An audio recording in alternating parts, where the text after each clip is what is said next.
Daripada Abi Hurairah radhiyallahu an, kata dia Nabi sallallahu alaihi wasallam bersabda, sabda Nabi, apabila tiba malam pertama Ramadan, suffidat asyayatin wa maradatul jin. Nabi kata Allah subhanahu wa ta'ala akan ikat syaitan dan jin. Nabi kata apabila mai sahaja awwalul lailah, malam pertama Ramadan, esok nak start Ramadan, malam ni start tarawih. Kata Nabi sallallahu alaihi wasallam, syaitan dan jin diikat. Wa ghuliqat abwabun nar falam yuftah minha bab. Pintu neraka dikunci, tidak ada satu pun pintu neraka yang dibuka sepanjang Ramadan. Wa futtihat abwabul jannah falam yughlaq minha bab. Manakala pintu syurga dibuka, tidak ada satu pun yang ditutup. Wa yunadi munadin, kata Nabi sallallahu alaihi wasallam, akan berseru satu penyeru. Damai malam pertama Ramadan, ada satu seruan, kata dia, ya baghiyal khair aqbil. Wahai orang-orang yang nak cari, yang mengharapkan kebaikan, aqbil, silakan.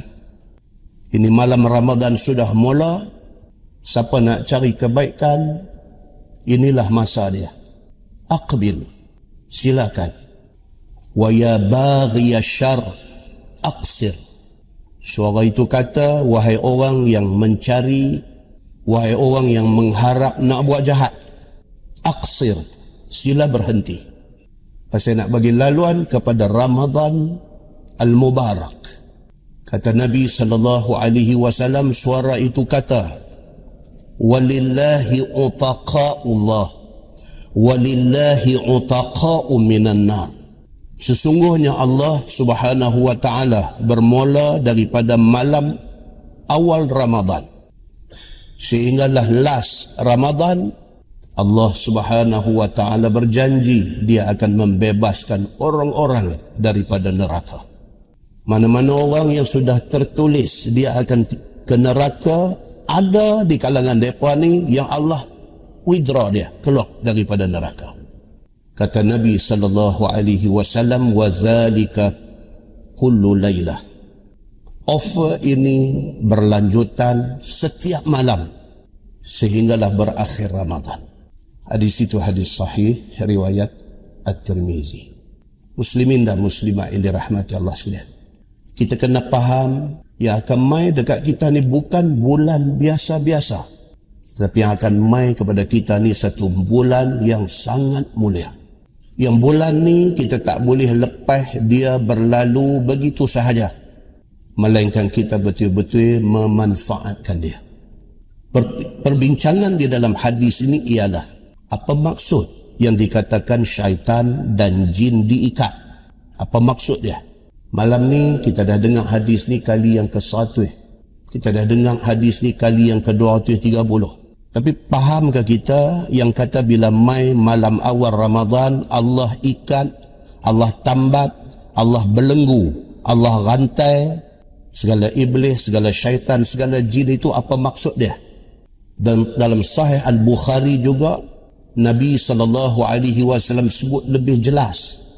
Nabi kata, iza dakhala Ramadan futtihat abwabul jannah. Apabila masuk sahaja Ramadan, pintu-pintu syurga semua buka. Wa ghulliqat abwabu jahannam, pintu neraka jahannam ditutup dan dikunci. Wa sulsilat asyayatin, dan syaitan-syaitan dirantai. Kita baca tadi daripada Sunan At-Tirmizi, yang kita baca taksat ni adalah daripada Sahih Al-Bukhari. Sama saja cerita, kata syaitan, kata jin diberkah, ditambat, diikat dan dirantai. Apa maksud dia? Ulama berbeza pendapat. Satu, dia kata yes, oleh kerana itu hadis sahih, dan hadis sahih itu kata syaitan, iblis, jin ditambat, dirantai dan diikat, maka memang mereka ditambat dan diikat. Satu.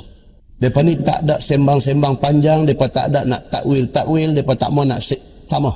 Oleh kerana itu hadis sahih, mai daripada sahih Bukhari pula lagi, kata syaitan ditambat dalam bulan Ramadan, maka syaitan ditambat, full stop. Pendapat satu. Pendapat yang kedua kata hanya syaitan dan jin yang ganas-ganas yang ditambat, tapi masih ada syaitan dan jin yang dilepaskan. Satu pendapat. Yang ketiga daripada Ibnu Hajar Al-Asqalani, satu nama besar di kalangan ulama-ulama Islam, yang sampai hari ini tulisan dia, pendapat dia dirojok. Kata Ibnu Hajar Al-Asqalani, dia kata setan, jin ada yang masih tidak ditambat, tetapi mereka tidak boleh secara maksimum mengganggu dan merosakkan umat Islam. Kerana majority, kata Ibnu Hajar Al-Asqalani, dia kata kerana majority umat Islam apabila masuk Ramadan semuanya sibuk nak buat ibadat. Kerana sibuknya mereka nak buat ibadat, mereka sibuk dengan puasa yang benar-benar puasa. Mereka sibuk dengan baca Quran, mereka sibuk dengan nak buat amal yang saleh. Kerana sibuknya mereka nak buat baik, mereka tak ada masa untuk nak dengar bisikan syaitan. Maka syaitan kurang boleh mempengaruhi orang-orang yang betul-betul berpuasa. Itu kata Ibnu Hajar Al-Asqalani. Dan kata Syekh Atiyah Sakhar tentang yang dikatakan syaitan, iblis, jin kena tambat ni, dia kata setan, jin, mereka tak boleh nak kontrol dan nak kuasai orang Islam yang betul-betul berpuasa, iaitu orang Islam yang bukan sahaja tahan lapang, tahan dahaga, tetapi orang Islam yang puasa, yang menahan nafsu dia. Dia jaga lidah dia daripada cakap benda tak elok, dia jaga mata dia daripada tengok benda tak elok, dia jaga hati dia daripada fikir benda tak elok, dia jaga diri dia daripada buat dosa, maka syaitan tak boleh nak buat apa kat mereka ni. Itu kata Syekh Atiyah Sakhar. Muslimin dan muslimat yang dirahmati Allah sekalian, walau apapun tafsiran yang dibuat oleh ulama, kesimpulan yang kita buat apa dia? Satu, insya-Allah panjang umur kita jumpa bulan istimewa ini. Yang kedua, pastikan kali ini kita tak main-main. Kita betul-betul nak manfaatkan bulan Ramadan ini dengan melakukan semua benda-benda kebaikan. Kita berjanji dalam bulan Ramadan ni Quran kita akan baca siang malam. Kita berjanji dalam bulan Ramadan ni kita akan cari seberapa banyak kebaikan untuk kita buat. Dan kita berjanji dalam bulan Ramadan kali ini sedaya upaya bercerai nyawa kita nak elak daripada buat dosa.